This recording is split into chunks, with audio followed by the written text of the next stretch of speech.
அனைவருக்கும் வணக்கம். இன்னைக்கு நம்ம பார்க்க போகிறது டே 10 கிளாஸில் நம்ம பார்க்க போகிறோம். லாஸ்ட் கிளாஸில் என்ன பார்த்தோம்னா கொஸ்டின் ஃப்ரேமிங் பார்த்தோம். சிம்பிள் ப்ரெசன்டென்ஸில் டூ அண்ட் டஸ் எப்படி நம்ம யூஸ் பண்ணுவோம். ஸோ அந்த கொஸ்டின் ஃப்ரேம் பண்ணுறதுக்கு பற்றி பார்த்தோம். நீங்கள் ப்ராக்டிஸ் பண்ணியிருப்பீங்கன்னு நினைக்கிறேன். ஸோ அது மாதிரி நம்மளே ஓனாக வந்து கொஸ்டின்ஸை வந்து ஃப்ரேம் பண்ணும்போது ஈஸியாக நம்மளுக்கு ப்ராக்டிஸ் ஆகும். அது நம்ம வந்து டெய்லி ரெகுலராக பண்ணலாம்.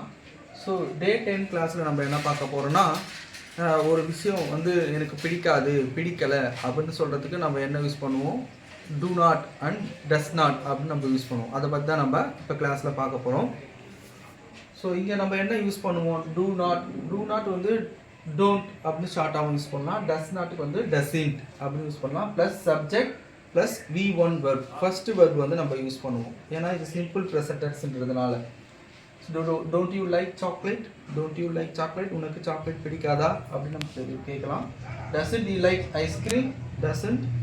ஐஸ்கிரீம், அதே மாதிரி doesn't he do exercise daily, நீங்கள் டெய்லி எக்ஸசைஸ் செய்ய மாட்டீங்களா அப்படின்னு வரும்போது டசன்ட் ஷி லைக் பீஸா, அவளுக்கு பீஸா பிடிக்காதா அப்படின்னு நம்ம யூஸ் பண்ணலாம். சரி, இங்கே டூ டஸ் நம்ம பார்த்துட்டோம்.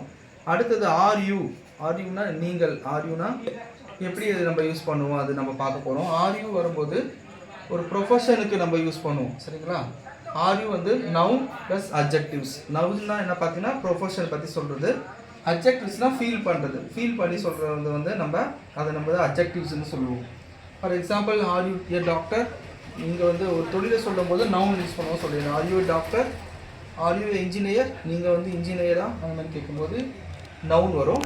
ஸோ அட்ஜெக்டிவ்ஸ்க்கு ஆர்யூ ஃபுட்பால் பிளேயர் அப்படின்னு நம்ம யூஸ் பண்ணலாம். ஆர் யூ ஹாப்பி, ஸோ இது வந்து அட்ஜெக்டிவ்ஸில் வரும். ஒரு விஷயத்தை ஃபீல் பண்ணி சொல்கிறதுக்கு, டிலைட்டாக இருக்க சொல்கிறதுக்கு வந்து அட்ஜெக்டிவ்ஸ் வந்து யூஸ் பண்ணுவோம்.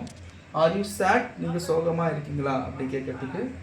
ஆர் யூ ஹங்க்ரி, நீங்கள் வந்து கோபமாக இருக்கீங்களா. ஆர் யூ ஹேங்க்ரி, நீங்கள் வந்து கோபமாக இருக்கீங்களா அப்படி கேட்கறதுக்கு. ஆர் யூ ஹங்க்ரினா வந்து பசியாக இருக்கீங்களா அப்படி கேட்கறதுக்கு இந்த ஃபார்மை நம்ம யூஸ் பண்ணுவோம். இந்த மாதிரி நீங்களே ஓனாக வீட்டில் கொஸ்டின்ஸ் ஃப்ரேம் பண்ணி பாருங்கள். இப்போ எடுத்த கிளாஸை வந்து கொஞ்சம் ரிப்பீட்டடாக பாருங்கள், அப்போ தான் நம்மளுக்கு அண்டர்ஸ்டாண்ட் ஆகும். ஸோ நெக்ஸ்ட்டு வந்து அடுத்த கிளாஸில் நம்ம நெக்ஸ்ட் டாபிக் பார்க்கலாம். சரிங்களா, தேங்க்யூ.